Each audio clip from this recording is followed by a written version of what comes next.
సుస్వాగతం.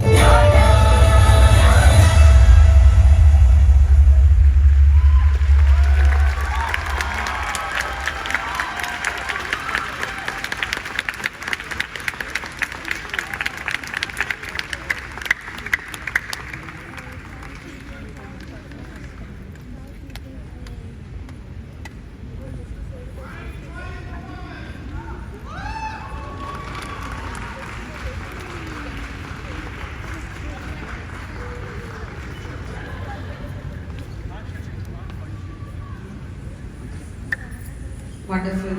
అసలు this is amazing. కొన్ని ఎంకరేజ్ చేయడానికి మాటలు సరిపోవంటారు కదా. I think it was a visual spectacular. Give it up for each and every kid, వీళ్ళలో ఉన్న ప్రతి ఒక్కరు పార్టిసిపెంట్స్కి, అలాగే డాన్స్ ఇన్స్ట్రక్టర్స్ కానీ, వీళ్ళ సహనం, వీళ్ళ పేషెన్స్, ఎవ్రీథింగ్ టాలెంట్, ప్రతి ఒక్కదానికి ఒక్కసారి గట్టిగా చెప్పండి.